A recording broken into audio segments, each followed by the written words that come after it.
ওকে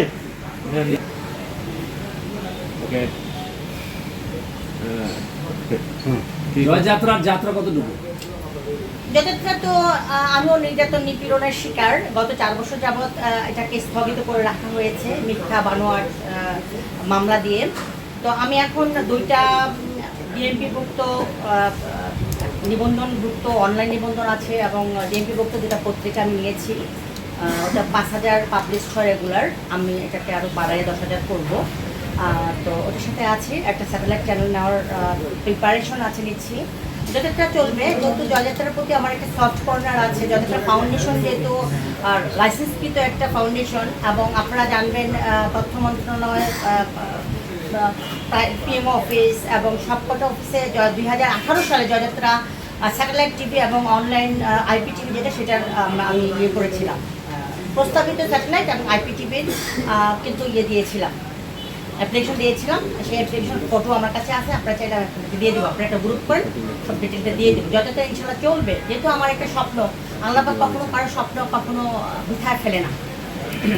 সম্পর্কে একটা প্রশ্ন করি, যেহেতু আপনি একটা টেলিভিশন চ্যানেলের জন্য আশাবাদী নিবেন বা আগে থেকে আছে, প্রতিনিয়ত আমরা দেখতে পাচ্ছি বাংলাদেশের প্রায় 85% স্যাটেলাইট টেলিভিশন তাদের যে কর্মী যারা আছেন, সংবাদকর্মী যারা আছেন, তাদেরকে বেতন দিচ্ছে না। কারো 3 মাস, কারো 6 মাস।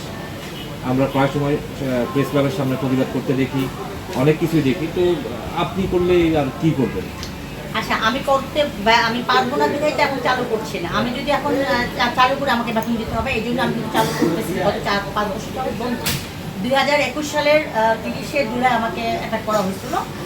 আমি কয়েকজন সাংবাদিক, কয়েকজন ব্যবসায়ী, একজন রাজনীতিবিদের মানে ষড়যন্ত্র শিকার ছিলাম, প্রতিহিংসার শিকার ছিলাম। মানে আমি বলবো আমার সফলতার প্রতিহিংসার শিকারে আমার টিভিটা বন্ধ এখন। এখন তো স্বাধীন, এখন তো বলতে পারেন আসলে সেই ষড়যন্ত্রটা কারা করেছে।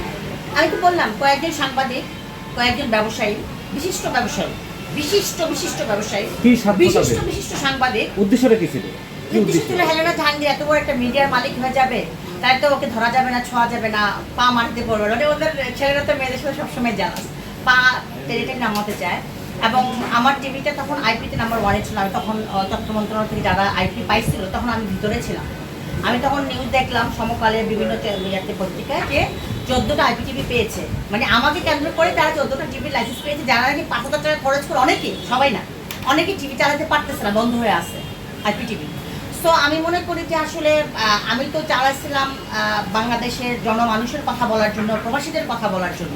এবং আপনারা যারা চিনেন, যে সাইফুর রাজীব আছে আমার সাথে, সে দেখেছে যে আমি প্রবাসীদের নিয়েই বেশি বেশি করে কথা বলতাম। আমি হিজড়াদের নিয়েই কিন্তু কাজ করেছি অনেক, এবং আমি যে কাজগুলি করেছি, যে নিউজগুলি করেছি, সেগুলি কিন্তু কাজ হয়েছে। হিজড়াদের একটা কুমিল্লাতে হয়েছে, প্রতিষ্ঠা গড়ে তুলছে। প্রবাসীদের অনেক প্রবাসী বাংলাদেশে আসছে।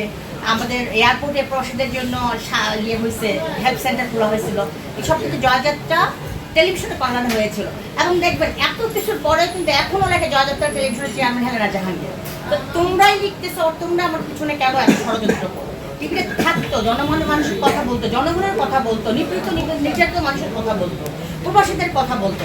বাংলাদেশ সহ সারা বিশ্বের এমন কোনো অ্যাম্বাসেডার নাই যে জয়যাত্রা ইন্টারভিউ নেয় নাই। সারা বিশ্বের এমন কোনো দেশ নাই সেই দেশের জয়যাত্রা যায়নি, দেখেনি। তারা নিজের ইচ্ছায় জয়যাত্রাটা দেখতো, নামাইতো অনলাইন থেকে, ওয়েবসাইট থেকে।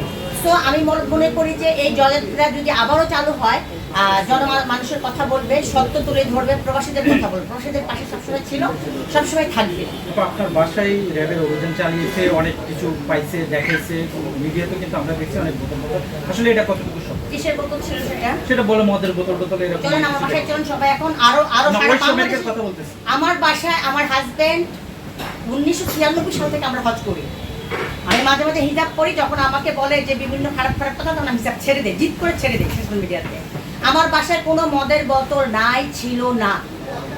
আমার হাজবেন্ড জীবনে এক ফোঁটার মদ খেয়ে দেখে নেয়, আর আমি তো নাই, আমার একটা রোগ আছে, মানে এসিটা খেতে পারি না, অ্যালকোহল খেতে পারি না। আমি তো সবটা ক্লাবের মেম্বার, আমাকে ঘরে রাখতে হয় মদ। আমি যদি মদ খেতে চাই তাহলে তো আমি ক্লাবে যাই খেতে পারি। আমি গুলশান ক্লাবের মেম্বার, গুলশান নর্থ ক্লাবের মেম্বার, অল কমিটি ক্লাবের মেম্বার, ক্যাপিটাল ক্লাবের মেম্বার, বোর্ড ক্লাবের মেম্বার, কুমিল্লা ক্লাবের মেম্বার, কত ক্লাবের মেম্বার। আমি তো মদ খেলে মদের টেবিলে তো আমি বসি না। আজকে বাংলাদেশের কোনো পুরুষ বলতে পারবে তাদের টেবিলে বসে আমি মদ খাইছি? কোনো গুলশান ক্লাব হোক, বোর্ড ক্লাব হোক, কোনো ক্লাব বলতে পারবে আমাকে টেবিলে নিয়ে বসাইতে পারছে মদের ক্লাব? তা সেইখানে আমার ঘরে মদ আসবে, তাহলে যেগুলো দেখলাম আমরা এগুলো আমি জানি না বোতল কোথা থেকে আসে, আমার ঘরে অকিটকি ছিল না, অকিটকি কোথা থেকে আসে সেটা আমি জানি না। অকিটকি মানে হচ্ছে ওই যে কথা বলে আপনাদের বলি আগে, আমি আপনারা ভিডিওটা শোনেন মনোযোগ সহকারে। আমার নামে এক রাতে 9টা মামলা যে হয়েছে, কিসের মামলা আপনারা জানেন? না একটু ক্লিয়ার জানেন না? হরিণের চামড়ার মামলা, যেটা হচ্ছে ওই সবার বাসায় আছে। ক্যাঙ্গারুর চামড়ার মামলা, যেটা নাকি আর্টিফিশিয়াল। আমার ঘরে ওই খেলনার জিনিসপত্র দিয়ে সব কিছু মামলা হয়েছে। 52,000 টাকার একটা সিএপের নামে মামলা হয়, সেই মামলার 2 বছর সাজা হয়। সেটা একটা সিন্ডিকেট মিলে আমাকে 2 বছর সাজা দিয়েছিল। আমি একটা বছর পলাতক থেকে আমার যে ক্ষয়ক্ষতি হয়েছে, শত কোটি টাকা ক্ষয়ক্ষতি হয়েছে। আমি ব্যবসা করতে পারিনি, আমি বাণিজ্য করতে পারিনি, আমার টিভিটা বন্ধ। আমার এই এত ওয়ার্কারের হাজার ওয়ার্কার শ্রমিকের বেতন আমি কোথা থেকে দিব? আমার বাংলাদেশের ব্যাংকের রিপোর্ট আছে যে আমি কোনো মানি লন্ডারিং করি নাই, কোনো আমি ব্যাংক লোন লিঙ্ক খারাপ না। আমি রিপোর্ট আপনাদেরকে দেখাইতে পারবো এখন। কয়েকদিন আগে সিআইডি জি। আচ্ছা, একটা কথা কি আপনি এটা মানবেন কিনা? এবং কোর্ট থেকে আমাকে বারবারই বলছে ম্যাডাম আপা অনেকেই যে আমাদের এই অনেক করে সাংবাদিক প্রতিদিন খালি আপনার মামলাগুলি খোঁচায় কোথায় দেখ না। সত্য যেটা সেটাই তো হবে। সত্যটা আমি জানতে চাই, সত্যটা আমি জনগণকে জানাতে চাই। আমি মিডিয়া কুয়ের শিকার, ষড়যন্ত্রের শিকার। কিন্তু আপনি কি মনে করেন আপনি যখন জয়যাত্রা টেলিভিশন পরিচালনা করতেছিলেন, জয়যাত্রা ফাউন্ডেশন থেকে শুরু করে সবকিছু আপনি সুন্দরভাবে করতেছিলেন, যখনই আপনি রাজনীতিতে আত্মপ্রকাশ করলেন, যখন আপনি বিভিন্ন টক শোতে কথা বলা শুরু করলেন, তখনই আপনি এগুলোর প্রতিহিংসার শিকার হলেন? এটার জন্য কি, এটার পিছনে কি রাজনৈতিক প্রতিহিংসা ছিল বলে আপনি মনে করেন? 100% ছিল। আমি তো রাজনীতিতে নামছি মাত্র 2 মাস হয়। 2 মাসের মাথায় তো আমাকে অ্যাটাক করে ধরে নিয়ে গেল। তো আমাকে এখনো অনেকে ডাকে, অনেক রাজনৈতিক দল আছে তারা এখনো ডাকে, বড় প্রতিনিয়ত মিটিংয়ে ডাকে, যাচ্ছি। আমি বলছি আমি রাজনীতি করবো, রাজনীতির বাইরে যদি থাকে আমি সামাজিক কাজের সাথে থাকবো, আমি রাজনীতি করবো না। আমার যে শিক্ষা আমার লাইফে আমি পেয়েছি, আমি রাজনীতি করবো না। তাহলে যারা আপনার বিরুদ্ধে ষড়যন্ত্র করেছে তাদের বিরুদ্ধে আপনি কোনো ব্যবস্থা নেবেন? আল্লাহ তো ব্যবস্থা নিয়েছে, আমি কেন? আমি হজ করে আসছি 40 দিন হয় নাই। তারা কিন্তু বিভিন্ন আনাচে কানাচে থেকে কিন্তু ধরা খাইছে।